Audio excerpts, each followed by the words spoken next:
Jangan lupa like, komen, dan subscribe channel YouTube TVRI Bengkulu dan nyalakan lonceng notifikasinya. Balik lagi di opini obrolan pagi ini, pemirsa masih dengan tema yang sama nih, yaitu serunya menjadi hairstylist bersama dengan Mbak Echa. Dan kita masih bersama dengan Mbak Echa di sini ya Mbak ya. Kita melanjutkan apa yang sudah tertunda tadi ya Mbak ya. Boleh. Nah, ini Mbak Echa nih kegiatannya selain menjadi ibu rumah tangga dan mengurusi bisnisnya ini, sekarang apa aja Mbak?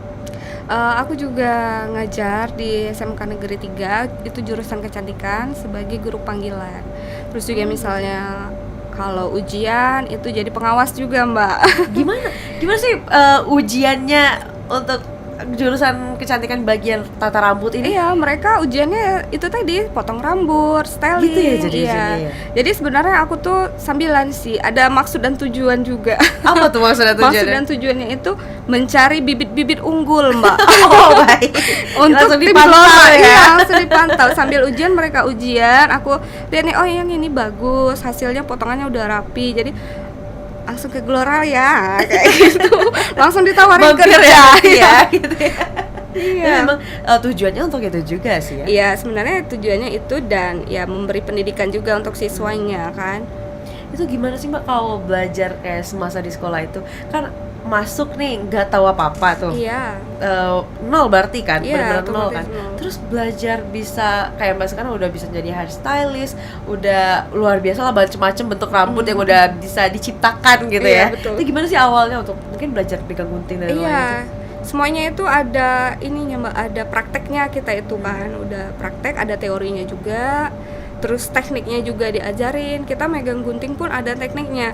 Aku sampai semua stylist di Glora Salon itu harus latihan mutar-mutar gunting dulu Mbak. Muter-muter yang kayak gimana? Ya kalau motong itu kan guntingnya harus diputar, Oh, dimainin, jadi iya. terlihat profesional seperti itu. Oh, Jadi gitu mereka ya? gantian dulu, guntingnya nggak boleh jatuh, aku bilang kayak gitu. Jadi kalau dia udah bisa muter gunting, baru ke treatment selanjutnya itu belajar potong. Yang penting megang guntingnya udah bener dulu. Oh jadi awalnya tuh belum langsung potong, Belum. pegang gunting dulu, pegang gunting baru masuk ke potong. Iya, pegang gunting pun kadang sampai berminggu-minggu Mbak. Oh, Setiap iya? hari itu kayak orang gila kan. Aku sampai gimana, misalnya ada yang hairstylist si A kan baru Iya. mau junior lah istilahnya, baru mau hairstylist, gimana udah bisa pegang gunting? Bisa Mbak, oh udah bisa mutar-mutar guntingnya. Jadi kalau kita motong tuh keren gitu Mbak, muter-muter gitu. Jadi kalau orang lihat tuh oke, Iya, udah profesional. udah nih, profesional, gitu ya. body language-nya udah bagus gitu kan. Udah bagus dari muter gunting Oh, itu oh, tadi. bener. Terus kalau awal pertama nih yang dipotong itu gimana? Biasanya lurus aja kah atau Itu- memang ada apa sih, ada pembelajaran? Iya, memang potongan itu ada tahap-tahapannya. Yang paling mudah itu yang lurus tadi, model layer kan, terus dia ada model segi. Yang paling minat banyak orang nih, yang diminati itu butterfly Mbak, modelnya Butterfly. sekarang itu. Oh, sekarang Iya. modelnya di butterfly. Itu yang kayak gimana sih? Itu ada hairstylistnya itu kayak gitu, kayak rambut aku juga bisa nih. Oke gitu. Iya. Oke. Dia Nah, kayak tingkat-tingkatan gitu Mbak. Oke. Tapi kan ini rambut itu bermacam-macam ya bentuknya ya. Ada yang memang dia lurus, ada yang lurus lepek, lurus tebel, itu kan macam-macam ya. Iya, Ada yang keriting, ada yang lebih mengembang. Itu bagaimana, Mbak? Itu tergantung dari customernya. Kadang requestan customer kan beda-beda Mbak. Kadang mereka juga terlalu berekspektasi tinggi sama kami nih Mbak. Pokoknya harus cantik. Enggak, gitu ya? dikiranya kami ini bisa mengubah bentuk jadi pesulap gitu.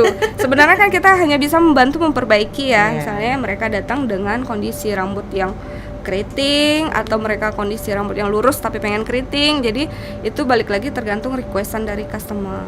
Dari kesan dari customernya mau dijadikan seperti Seperti apa gitu. stylingnya kayak gitu. Tapi kebanyakan nih kayaknya, kebanyakan juga awam kali ya.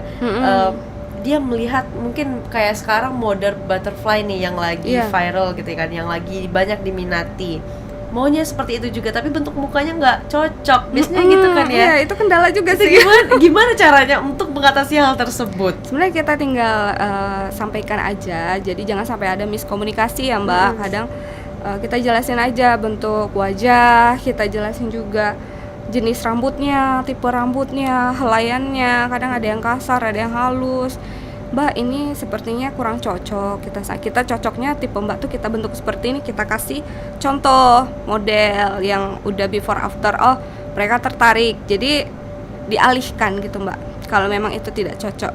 Tuh langsung dialihkan, Mm-mm. diarahkan Seperti itu ya. diberi solusi. Diberi solusi, oke. Karena memang kebanyakan gitu sih. Iya.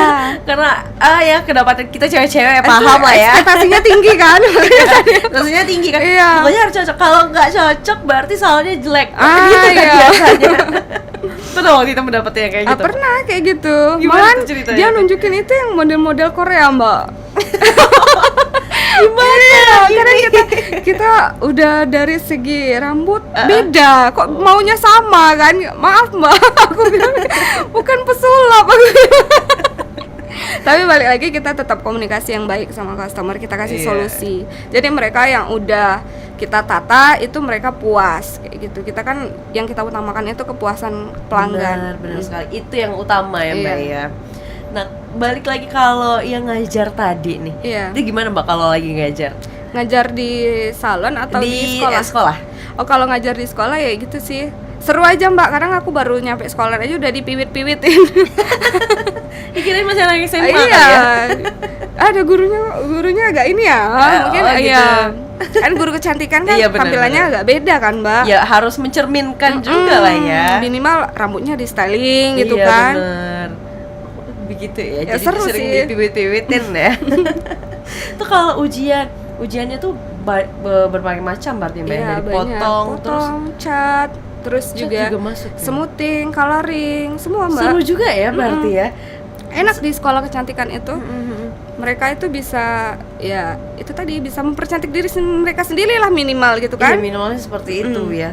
Tapi ada nggak sih yang memang seperti apa ya, kalau musik ya orang bahasnya kayak Iya. memang ada darahnya dulu nih, nanti pasti bisa gitu kan. Nah kalau di tata rambut ini ada yang kayak gitu juga nggak? Memang udah dilatih tapi memang nggak bisa gitu? Ada Ya. ada yang mereka itu udah kita ajarin tapi kok nggak bisa gitu kan. Iya. Ya balik lagi itu tadi, mereka nggak suka Mbak, Oh, gitu. mereka nggak suka atau mereka cuman hanya sekedar sekolah aja, atau kalau kerja mereka cuma sekedar cari uang aja, nah gitu. Nggak pakai hati gitu ya? Tapi kalau beda, kalau mereka tuh menyukai, otomatis kadang kita kasih target, mereka mampu mengikuti semua arahan kita tadi gitu. Jadi nggak dapet gitu ya? Nggak dapet ilmunya. Percuma ya jadinya. Iya, ya. sayang sekali. Sebenarnya itu yang sangat disayangkan sih. Iya. Nah kalau di salon nih, kalau di tempat Mbak, itu ketika karyawan baru mau merekrut karyawan Iya, baru betul. gitu, itu masih Mbak yang turun tangan kan ya? Iya, aku interview langsung. Interview langsung, terus trainingnya? Trainingnya kadang aku juga training, tapi di awal yang training itu para leadernya, Oh, leadershipnya. Nanti di ujungnya Ujungnya baru sama aku. bersama Mbak gitu ya? Iya. Ada ujiannya berarti Ada nih? ujiannya. Nah berarti nggak asal ujuk-ujuk Masuk. bisa masuk Enggak. gitu ya? Memang udah tenaga ahli semua. Iya, otomatis mereka harus diuji dulu, terus juga banyak sih attitude juga nomor satu sih Nomor kalau di satu bidang sih, jasa. benar. Karena kita bidang jasa ini yang diutamakan tuh keramahan, kualitas, nada bicara. Yang Karena susah itu- kita ngajarin sebenarnya itu sih Mbak. Oh ya? Iya, kadang ada yang skillnya udah bagus tapi mereka nggak ada attitude, kan susah kita. Oh iya. Karena jual jasa ya. Iya, jual jasa. Berhubungan dengan customer. Nah, itu Dengan dia. pelayanan. Karena Pelayanan. kita jago nih motong rambut, tapi kita nggak ada attitude, percuma. Iya percuma. Iya. Takutnya orang nggak balik lagi Iya gitu benar, ya. customer malah kabur kan. Nah benar sekali. Ini kan waktu proses Mbak mendidik nih, udah Iya. mendidik, sekarang udah banyak nih muridnya. Tapi sebelum Mbak menjadi seorang profesional seperti sekarang, kan setelah dari SMK waktu itu kuliah di Bali, terus bagaimana Mbak untuk melanjutkan itu? Apakah ada pendidikan lainnya? Iya, aku agar tetap akhirnya bisa upgrade ilmu Mbak. Misalnya kayak ada acara seminar, terus juga aku ngikutin apa sih tren-tren terbaru, terus apa sih alat terbaru yang belum aku punya kayak gitu. Jadi Oke. Nanti kita lanjutkan lagi, Iya, kita boleh. bahas tentang keseruan itu ya. Yap. Oke. Untuk pemirsa jangan kemana-mana, tetaplah bersama kami di Opini Obrolan Pagi.